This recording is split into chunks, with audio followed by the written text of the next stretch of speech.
Halo, assalamualaikum teman-teman. Balik lagi sama aku Wulan. Oh ya, aku udah lama nggak buat video. Baru kali ini aku buat video. Aku Wulan. Aku adalah salah satu mahasiswi di Universitas Trunjaya Madura. Kali ini langsung aja.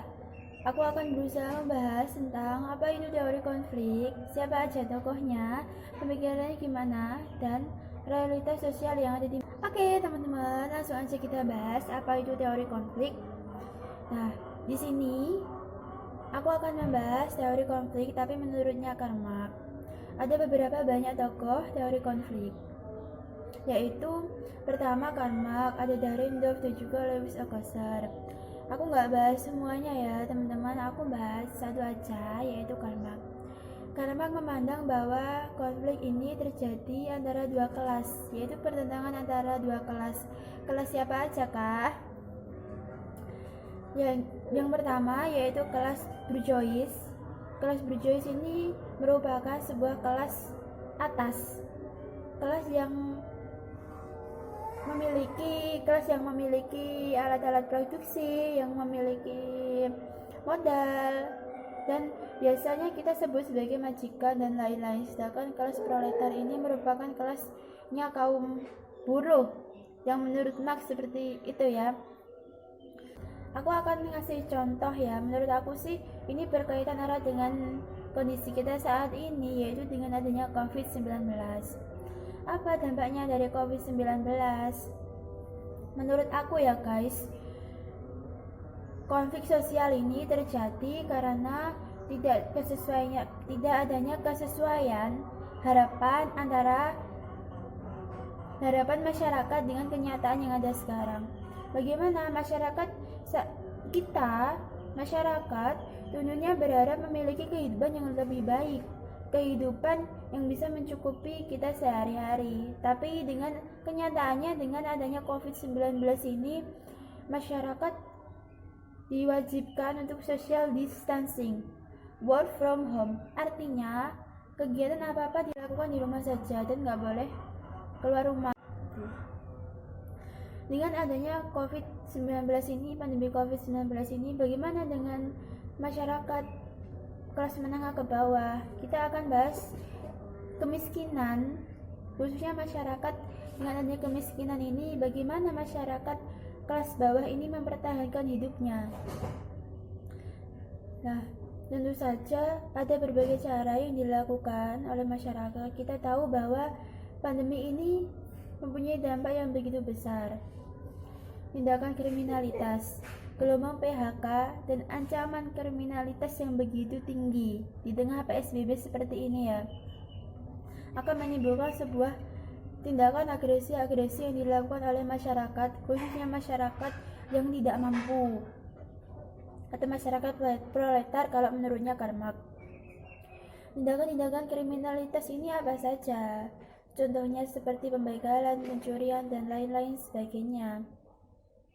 Nah, di tengah COVID-19 ini, tentunya masyarakat dengan angka kriminalitas yang begitu tinggi, angka pengangguran yang begitu tinggi, dan angka kemiskinan yang semakin tinggi, membuat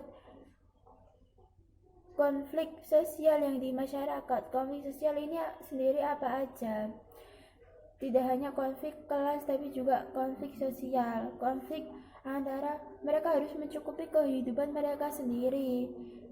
Tetapi di satu sisi, pemerintah tidak mengizinkan mereka untuk bekerja atau beraktivitas di luar rumah. Tentu saja hal ini akan menimbulkan sebuah konflik sosial sendiri di masyarakat ya teman-teman. Bagaimana di satu sisi mereka ingin keluarga mereka makan apa kalau mereka nggak bekerja. Nah, di sini tentunya peran pemerintah, peran stakeholder tentunya diperlukan dalam penanganan COVID-19 ini. Bagaimana pemerintah mengadakan sebuah program kerja untuk menangani masalah ini. PSBB ini merupakan sebuah peraturan yang kontraproduktif menurut saya, dikarenakan di satu sisi pemerintah membebaskan ini dan itu, seperti pabrik dibuka dan lain-lain. Sedangkan di satu sisi, pemerintah melarang masyarakat untuk beraktivitas di luar rumah. Sedangkan pemasukan masyarakat dari mana kalau nggak dari pemerintah? Dengan adanya berbagai konflik-konflik sosial di masyarakat seperti sekarang, seperti adanya pengangguran, kriminalitas dan lain-lain, dengan adanya program PSBB sendiri, diharapkan masalah-masalah sosial ini justru semakin berkurang.